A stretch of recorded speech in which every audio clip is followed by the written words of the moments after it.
My channel. ഇന്ന് ഞാൻ വന്നിരിക്കുന്നത് ബീട്രൂട്ട് പച്ചടിയുടെ റെസിപ്പി ആയിട്ടാണ്.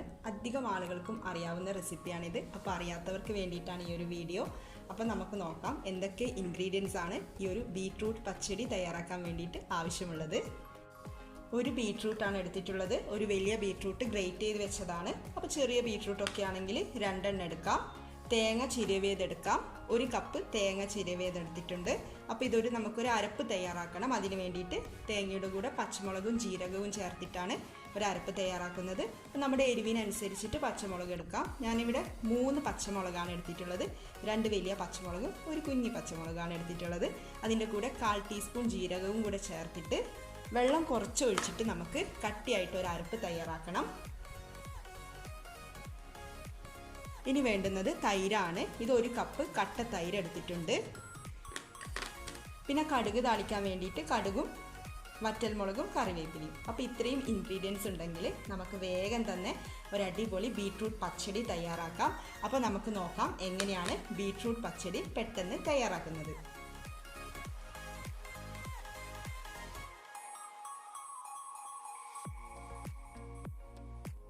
ആദ്യം നമുക്ക് ഗ്രേറ്റ് ചെയ്ത് വെച്ചിരിക്കുന്ന ബീട്രൂട്ട് ഒന്ന് വേവിച്ചെടുക്കണം. അപ്പോൾ ഞാൻ ചട്ടിയിലാണ് പച്ചടി തയ്യാറാക്കുന്നത്. ചട്ടിയിലേക്ക് ബീട്രൂട്ട് ഇട്ട് കൊടുക്കാം.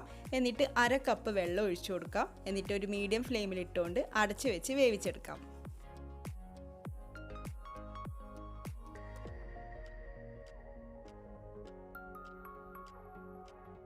ഇടയ്ക്കൊന്ന് തുറന്നു നോക്കാം. അപ്പോൾ വെള്ളം നന്നായിട്ട് ഇനിയും വറ്റി വരാനുണ്ട്. നന്നായിട്ട് വെള്ളം വറ്റിച്ചെടുക്കുകയും വേണം. ബീട്രൂട്ട് നന്നായിട്ട് വെന്ത് കിട്ടുകയും വേണം. അപ്പോൾ നമുക്ക് വീണ്ടും അടച്ചു വെക്കാം. മീഡിയം ഫ്ലെയിമിൽ തന്നെ ഇട്ടുകൊണ്ട്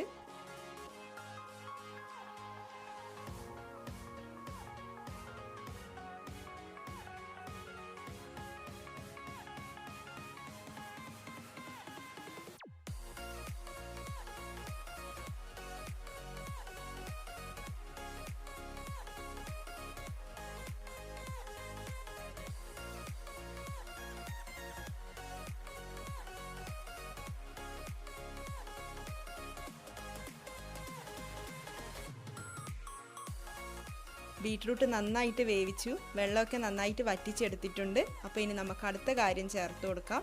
ഇനി നമുക്ക് തേങ്ങ അരച്ചത് ചേർക്കാം. തേങ്ങ നേരത്തെ പറഞ്ഞ പോലെ പച്ചമുളകും ജീരകവും ചേർത്തിട്ട് കട്ടിയിൽ അരച്ചെടുത്തതാണ്.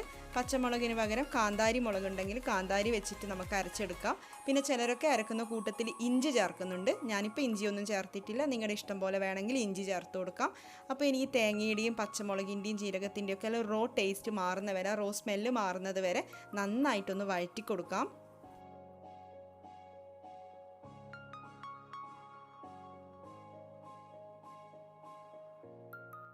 നന്നായിട്ട് തിളച്ചുകൊണ്ടിരിക്കുന്ന സമയത്ത് തൈര് ചേർത്ത് കൊടുക്കാം. 1 കപ്പ് കട്ട തൈരായിരുന്നു എടുത്തത്. അപ്പോൾ തൈരിലേക്ക് ഉപ്പ് കൂടെ ചേർത്തിട്ട് നന്നായിട്ടൊന്ന് അടിച്ചെടുത്തതാണ്. അപ്പോൾ ഉപ്പ് നേരത്തെ ഒന്നും ചേർത്തിട്ടില്ല. ഇപ്പോൾ തൈരിൻ്റെ കൂട്ടത്തിൽ ചേർത്തതാണ്.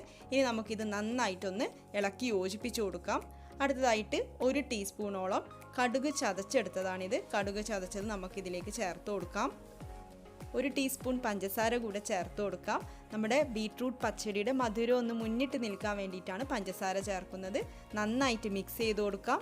തൈര് ചേർത്തതിന് ശേഷം ബോയിൽ ചെയ്യാൻ വേണ്ടി നിൽക്കേണ്ട, ജസ്റ്റ് ഒന്ന് ചൂടായാൽ മാത്രം മതി.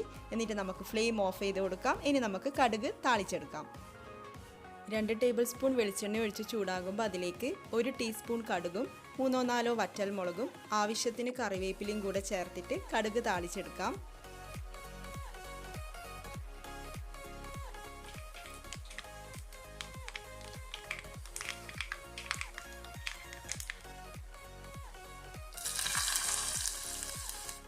കടുക് താളിച്ചെടുത്തത് പച്ചടിയിലേക്ക് ചേർത്ത് കൊടുക്കാം. അങ്ങനെ നമ്മുടെ ബീട്രൂട്ട് പച്ചടി റെഡി ആയിട്ടുണ്ട്. വളരെ ഈസിയാണ് തയ്യാറാക്കാൻ വേണ്ടിയിട്ട്. അപ്പോൾ ഇതുവരെ തയ്യാറാക്കി നോക്കാത്തവർ ഒന്ന് കണ്ടിട്ട് ട്രൈ ചെയ്ത് നോക്കണം. നിങ്ങളുടെ അഭിപ്രായവും പറയണം. പിന്നെ ബീട്രൂട്ട് വെച്ചിട്ടൊരു പോള റെസിപ്പി നമ്മുടെ ചാനലിലുണ്ട്. അത് കാണാത്തവരുണ്ടെങ്കിൽ അതും കൂടി ഒന്ന് കണ്ടിട്ട് ട്രൈ ചെയ്ത് നോക്കണം. അപ്പോൾ ഈ വീഡിയോ ഇഷ്ടപ്പെട്ടെങ്കിൽ ലൈക്ക് ചെയ്യാനും ഷെയർ ചെയ്യാനും മറക്കരുത്.